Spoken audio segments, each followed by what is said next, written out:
Presiden Prabowo Subianto resmi menegaskan komitmennya untuk menyelesaikan pembangunan Ibu Kota Nusantara atau IKN.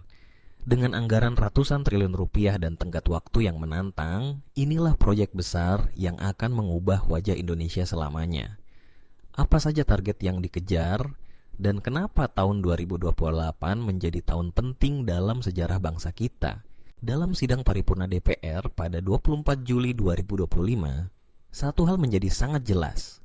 Pemerintahan Presiden Prabowo Subianto tetap menjadikan pembangunan Ibu Kota Nusantara sebagai salah satu prioritas nasional.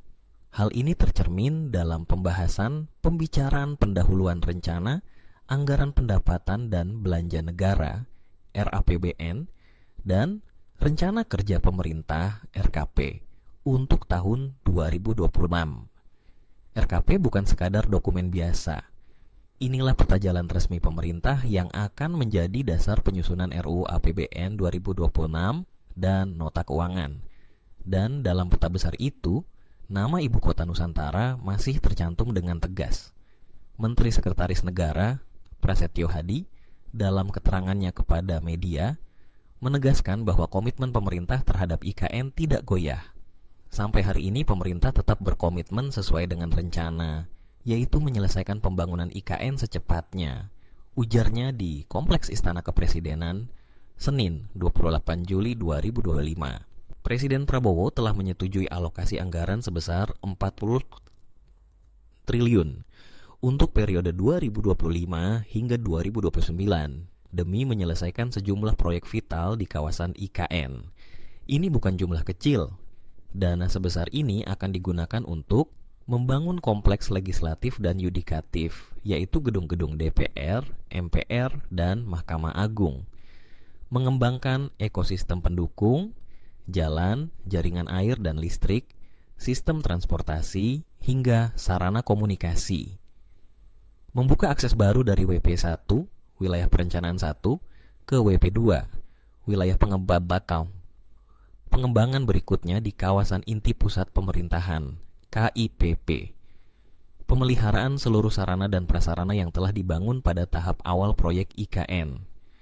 Menteri Pekerjaan Umum dan Perumahan Rakyat (PUPR) sekaligus Kepala Otorita IKN, Basuki Hadimuljono menambahkan, target kita adalah menyelesaikan seluruh kompleks pemerintahan dan infrastruktur penunjangnya sebelum tahun 2028.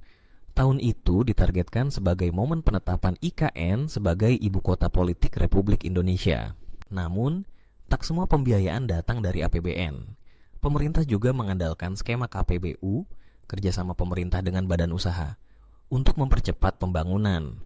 Total nilai proyek KPBU mencapai 3 triliun, bahkan lebih besar dari dana APBN. Anggaran KPBU ini mencakup pembangunan 97 menara apartemen untuk ASN, TNI, dan Polri, 129 rumah tapak bagi pejabat tinggi dan pegawai kementerian lembaga, pembangunan 6 proyek infrastruktur utama seperti jalan baru dan terowongan utilitas sepanjang total 138,6 km di KIPP.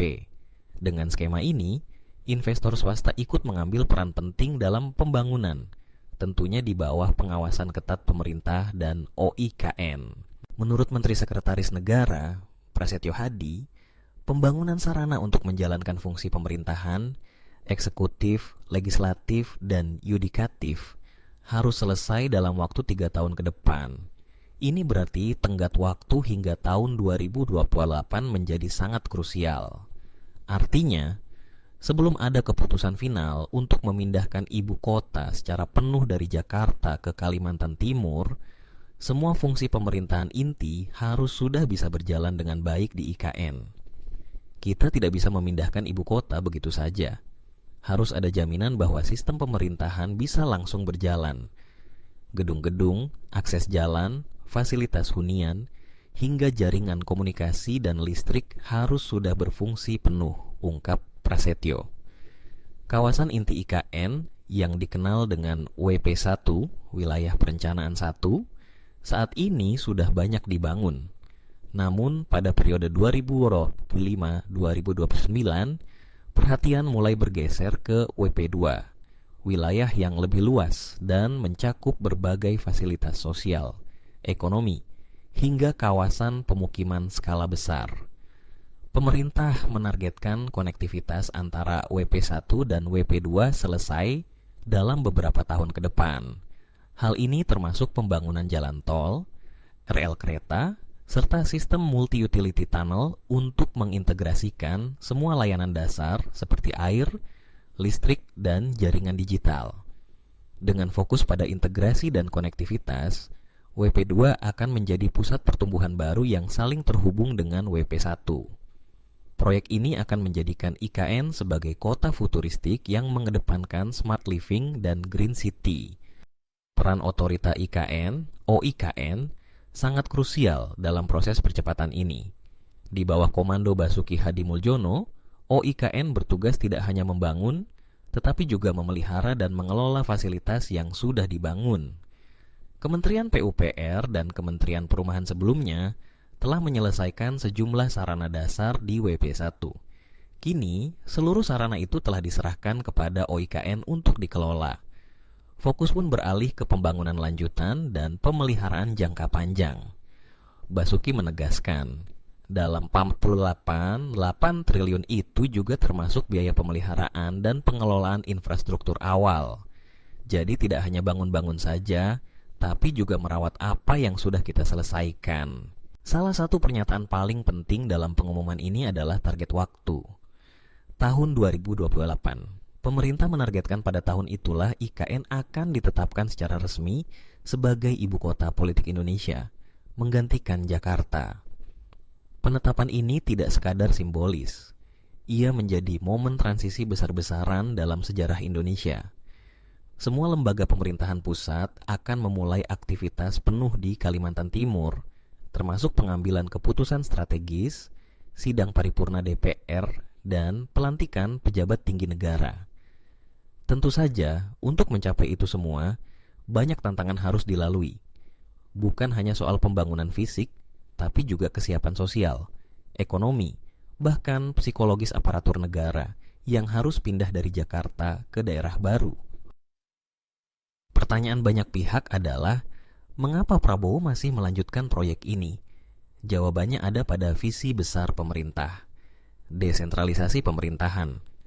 Jakarta sudah terlalu padat dan tidak lagi ideal sebagai pusat semua kegiatan negara. Pemerataan pembangunan. Kalimantan Timur dipilih sebagai pusat baru agar pertumbuhan ekonomi tidak hanya terpusat di Jawa. Resiliensi masa depan dengan membangun kota baru yang lebih hijau, modern, dan berbasis teknologi, Indonesia sedang menyiapkan diri menghadapi tantangan abad ke-21. Prabowo melihat IKN bukan sekadar proyek infrastruktur, tapi sebagai fondasi masa depan bangsa. Ini bukan hanya soal gedung, ini soal mempersiapkan Indonesia untuk 100 tahun ke depan, ujar salah satu staf ahli presiden dalam wawancara tidak resmi. Dengan dukungan anggaran APBN sebesar 48,8 triliun, ditambah skema KPBU lebih dari 60 triliun, pembangunan IKN masuk dalam fase yang semakin agresif dan strategis. Selama 2025 hingga 2029, proyek-proyek besar akan terus bergulir. Jika semua berjalan sesuai rencana, maka tahun 2028 akan menjadi momen bersejarah saat IKN resmi ditetapkan sebagai ibu kota politik Republik Indonesia. Tentu, masih banyak tantangan, cuaca, logistik, politik, hingga kesiapan SDM. Namun komitmen pemerintah saat ini tampaknya tidak main-main. Presiden Prabowo telah memberi mandat langsung kepada OIKN untuk menyelesaikan proyek ini sesegera mungkin. Apakah ibu kota Nusantara akan menjadi lambang kejayaan baru Indonesia? Atau justru jadi ujian terbesar pembangunan nasional kita? Semua tergantung pada langkah-langkah strategis dalam 5 tahun ke depan. Jangan lupa like, komen, dan subscribe untuk kabar terbaru soal pembangunan nasional dan kebijakan pemerintah. Tulis pendapatmu di kolom komentar, setuju atau tidak jika ibu kota pindah ke Kalimantan.